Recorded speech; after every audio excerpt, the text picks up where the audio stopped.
The year was 1970. A young nursing student named Donna received a seemingly innocuous gift from her mother, a handmade Raggedy Ann doll. The doll, with its rosy cheeks, button eyes, and friendly grin, seemed like a harmless and comforting companion. Little did Donna know this seemingly innocent doll harbored a dark secret. The doll, later known as Annabelle, was purchased in a small antique shop.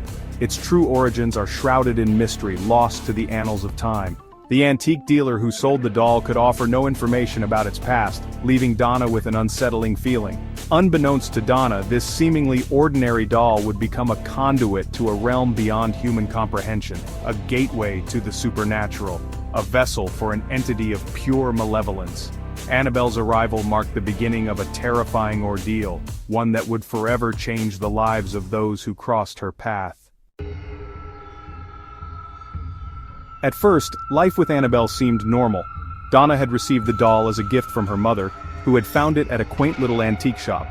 The doll, with its vintage charm and innocent appearance, quickly became a beloved fixture in Donna's small apartment.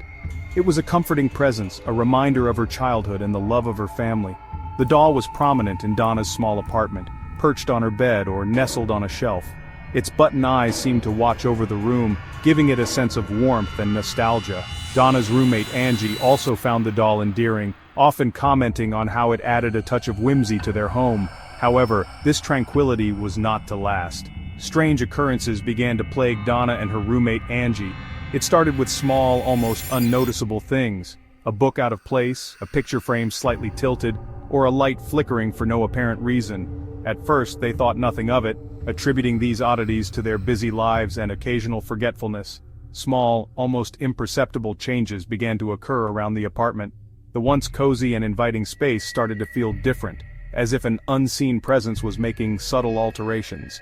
Donna and Angie would often find objects moved from their usual spots, but they brushed it off as their own absent-mindedness. The doll, once left in a particular position, would be found in a different spot. Sometimes it was just a slight shift, other times it was moved entirely to a new location. Donna and Angie began to feel uneasy, but they tried to rationalize it, thinking perhaps one of them had moved it and forgotten. Its limbs seemed to move on their own, shifting subtly throughout the day. The doll's arms and legs would be in different positions, as if it had been adjusting itself when no one was looking. This was particularly unsettling as neither Donna nor Angie could explain how it was happening. At first, Donna and Angie dismissed these occurrences as tricks of the mind, figments of their imagination. They laughed it off, trying to maintain a sense of normalcy. They joked about the doll having a life of its own, but deep down, they both felt a growing sense of unease. However, as the days turned into weeks, the strange events intensified, growing more frequent and more unsettling. The once sporadic occurrences became a daily reality. The apartment, which had once been a haven, now felt oppressive and filled with an inexplicable tension. Donna and Angie could no longer ignore the signs that something was terribly wrong. Whispers, barely audible at first, seemed to emanate from the doll's vicinity. These whispers grew louder and more distinct, often waking Donna and Angie in the middle of the night. They could hear faint voices as if someone was trying to communicate with them through the doll. The whispers were chilling, sending shivers down their spines. They would find parchment paper, seemingly out of nowhere, with childish handwriting scrawled across it. The notes would appear in the most unexpected places, under pillows, inside drawers, or even tucked into the pages of books. The handwriting was crude and unsettling, as if written by a child in distress. The messages, filled with pleas for help, were both eerie and disturbing. They spoke of being trapped, of needing assistance, and of a presence that was watching. Donna and Angie were horrified by these notes, unsure of their origin or what they meant. The sense of dread in the apartment grew with each new message they found. These chilling occurrences were a clear indication that something was amiss. The once normal and happy apartment had transformed into a place of fear and uncertainty. Donna and Angie could no longer deny that they were dealing with something beyond their understanding, something that was deeply unsettling and potentially dangerous.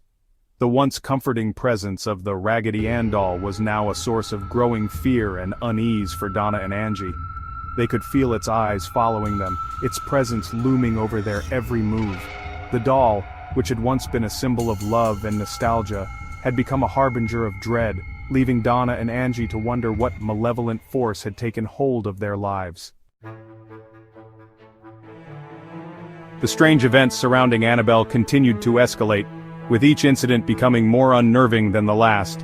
What started as subtle, almost dismissible occurrences soon transformed into a series of inexplicable and terrifying events that left Donna and Angie in a constant state of fear.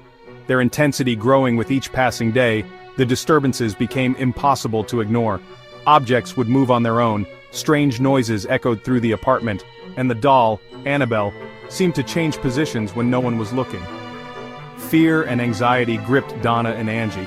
They could no longer find solace in their own home, as the once familiar and comforting space had turned into a place of dread and uncertainty.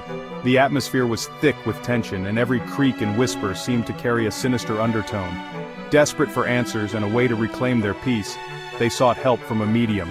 The medium, known for her ability to communicate with the spirit world, agreed to conduct a seance in their apartment, hoping to uncover the source of the disturbances. The medium, sensing a presence attached to the doll, attempted to communicate with it.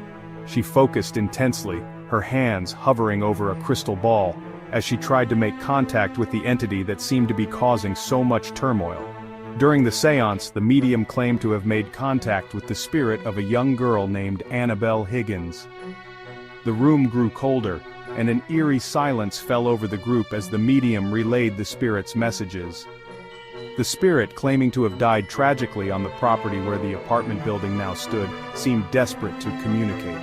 Annabelle Higgins, the spirit said, had met an untimely end, and was now trapped, seeking solace and understanding from the living. She conveyed a sense of longing, a desire for companionship and love. The spirit's messages were filled with emotion, painting a picture of a lonely soul yearning for connection and a place to belong. Annabelle, the spirit claimed, only wanted to be loved and cared for. She expressed a deep need for affection, hoping that Donna and Angie could provide the companionship she'd been missing for so long. She asked if she could stay with Donna and Angie to be a part of their lives. The spirit's plea was heartfelt, and despite the fear it instilled, it also evoked a sense of sympathy from the two women. Despite the unsettling nature of these revelations, Donna and Angie, driven by a sense of compassion and perhaps a touch of naivete, agreed to let Annabelle stay. They believed that by offering her a place in their home, they could bring peace to her troubled spirit. This decision, made in a moment of fear and uncertainty, would prove to be a grave mistake, unleashing a torrent of terrifying events that would forever haunt their lives. The presence they had invited into their home was far more malevolent than they could have ever imagined, and the true horror of Annabelle was only just beginning. As the paranormal activity in Donna's apartment escalated, the atmosphere grew increasingly tense and unsettling. Objects would move on their own, lights would flicker without any apparent cause, and an eerie sense of being watched pervaded the space. Donna and her roommate Angie were at their wits' end, unable to find any logical explanation for the bizarre occurrences that plagued their home. A family friend, deeply concerned by the increasingly disturbing events, suggested they contact renowned paranormal investigators Ed and Lorraine Warren. This friend had heard of the Warrens' extensive work in the field of the supernatural, and believed they might be the only ones capable of providing answers and relief. The suggestion was made out of sheer desperation, as the situation seemed to be spiraling out of control. Ed, a World War II veteran and former police officer, possessed a deep understanding of demonology. His background in law enforcement gave him a methodical approach to investigations, while his military experience had instilled in him a sense of discipline and resilience. Ed's knowledge of the occult, and his ability to remain calm under pressure, made him a formidable figure in the world of paranormal investigation. Lorraine, a clairvoyant and trance medium, had a unique ability to perceive and communicate with spirits. Her sensitivity to the spiritual realm allowed her to pick up on energies and presences that others could not. Lorraine's gift was both a blessing and a burden, as it often exposed her to the darker aspects of the supernatural world. Together, Ed and Lorraine formed a powerful team, each complementing the other's strengths. The Warrens, having investigated countless cases of paranormal phenomena, arrived at Donna's apartment with a wealth of experience and a healthy dose of skepticism. They had seen many instances where supposed hauntings were nothing more than misunderstandings or hoaxes. However, they approached each case with an open mind, ready to uncover the truth no matter how unsettling it might be. They approached the case with their usual meticulousness, interviewing Donna and Angie at length about the events that had transpired. The Warrens listened carefully to every detail, noting the patterns and peculiarities of the disturbances. They knew that understanding the context and history of the haunting was crucial to determining its nature and origin. They examined the doll, its seemingly innocent appearance belying the sinister energy they could sense emanating from it. The doll, which had been given to Donna as a gift, had become the focal point of the paranormal activity. Its eyes seemed to follow them around the room, and its presence was deeply unsettling. The Warrens knew that they were dealing with something far more dangerous than a mere child's toy. Ed, with his keen eye for detail, noticed the subtle changes in the doll's position, the way its limbs seemed to move ever so slightly when left unattended. He meticulously documented these changes, understanding that they were significant clues to the nature of the entity they were dealing with. Ed's experience had taught him that such phenomena were often indicative of a malevolent presence. The way its limbs seemed to move ever so slightly when left unattended was both fascinating and terrifying. It was as if the doll had a life of its own, controlled by an unseen force. This phenomenon was not just a trick of the eye. It was a clear indication that something otherworldly was at play. The Warrens knew they had to proceed with extreme caution. Lorraine, attuned to the spiritual realm, felt an oppressive darkness surrounding the doll, a malevolence that sent chills down her spine. Her abilities allowed her to sense the true nature of the entity attached to the doll, and what she felt was nothing short of pure evil. Lorraine's connection to the spiritual world was both a gift and a curse, as it exposed her to the darkest aspects of the supernatural, a malevolence that sent chills down her spine. The oppressive atmosphere in the apartment was almost palpable, and Lorraine's fear was a clear indication of the danger they were facing.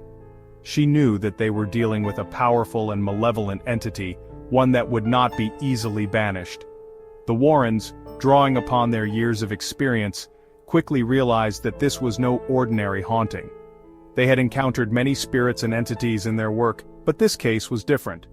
The level of malevolence and the intensity of the activity suggested that they were dealing with something far more dangerous than a typical ghost or spirit. They were dealing with something more sinister, a demonic entity masquerading as a harmless child's toy. This realization brought a new level of urgency to their investigation. The Warrens knew that they had to act quickly to protect Donna and Angie from the malevolent force that had taken hold of their home. The Warrens removed the doll from the house, bringing it to their paranormal museum in Monroe, Connecticut. It is in a case under lock and key with warning signs, "Do not open." The world's most famous paranormal investigating couple left behind a museum full of real-life, haunted relics they collected in their adventures, including the creepy doll that inspired the horror movie Annabelle. Thank you for watching. Sleep well tonight. If you liked this video, please hit the like and subscribe button. It doesn't cost you a thing, but it helps us tremendously. Happy hauntings.